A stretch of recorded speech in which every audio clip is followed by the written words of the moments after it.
Shalom, kita bertemu sekali lagi untuk bersama merenungkan firman Tuhan pada hari ini. Saudara, ada seorang yang bernama Akai Enok pernah berkata demikian. Kesabaran itu pasti mengalahkan hari yang terberat sekalipun. Hanya orang yang kurang bersyukur yang kalah, hanya yang kurang mengerti putus asa. Saudara, agar kita tidak dikalahkan dengan situasi sekarang, di samping bersabar, marilah kita terus mendekatkan diri kepada Tuhan, agar kita dapat belajar bersyukur melalui hari-hari kita bersama keluarga selama perintah kawalan pergerakan yang sudah memasuki hari yang ke-29, fase ketiga yang bermula pada hari ini. Saudara, dimanapun saudara berada pada saat ini, kiranya berkat pimpinan perlindungan dari Tuhan kita Yesus Kristus akan menyertai saudara semua. Sebelum kita merenungkan firman Tuhan, marilah kita berdoa. Kami siap untuk mendengar dan merenungkan firman-Mu Tuhan. Tolong kami memahami firman-Mu agar menerangi setiap hati kami berjalan di dalam kehendak-Mu. Dalam nama Tuhan Yesus Kristus kami berdoa. Amin. Saudara, kita akan bersama merenungkan tentang saling mengasihi. Dan pembacaan Alkitab diambil dari 1 Petrus bab yang keempat, ayat yang ke-7 sampai ayat yang ke-11. 1 Petrus bab yang keempat, ayat yang ke-7 sampai ayat yang ke-11.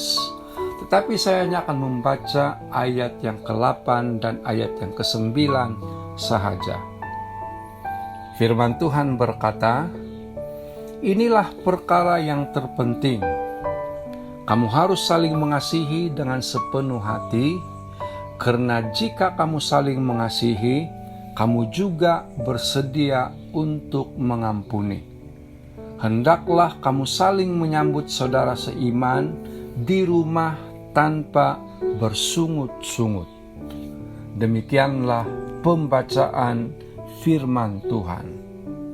Saudara, pada tahun 70 Masehi, Bait Allah di Yerusalem telah dihancurkan oleh pemerintah Romawi dan menyebabkan hidup jemaat pada masa itu diwarnai dengan kesusahan dan penderitaan. Oleh sebab itu, dalam ayat yang ke-7 pembacaan hari ini, Petrus berkata, tidak lama lagi segala sesuatu akan berakhir. Saudara, dalam hal ini, dia menasihati mereka agar tetap mengawal diri dan berwaspada, atau di dalam terjemahan yang lain, dia menasihati mereka menguasai diri dan bertenang. Mengapa Petrus meminta mereka berbuat demikian? Jawabannya adalah supaya mereka dapat berdoa. Selain itu, di dalam ayat yang ke-8, dia juga mendorong mereka agar saling mengasihi dengan kekuatan Allah, lebih-lebih lagi ketika berhadapan dengan situasi yang demikian, yaitu dengan mempraktikkan hal yang berikut. Hendaklah kamu saling menyambut saudara seiman di rumah tanpa bersungut-sungut. Ayat yang ke-9.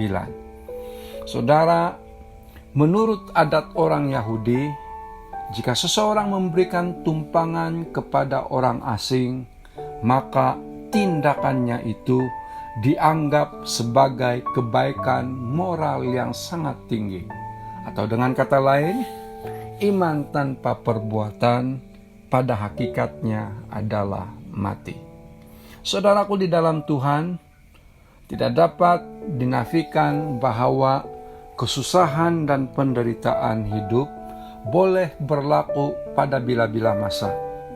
Dan hal ini di luar kontrol kita.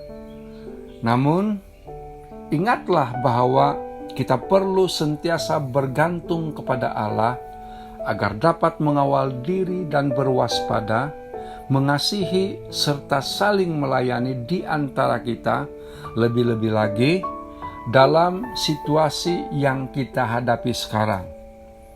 Dan sebagai praktiknya, marilah memulai dari keluarga kita, karena firman Tuhan berkata dalam Mazmur 127 ayat yang pertama, "Jika bukan Tuhan yang mendirikan rumah, sia-sialah usaha orang yang mendirikannya."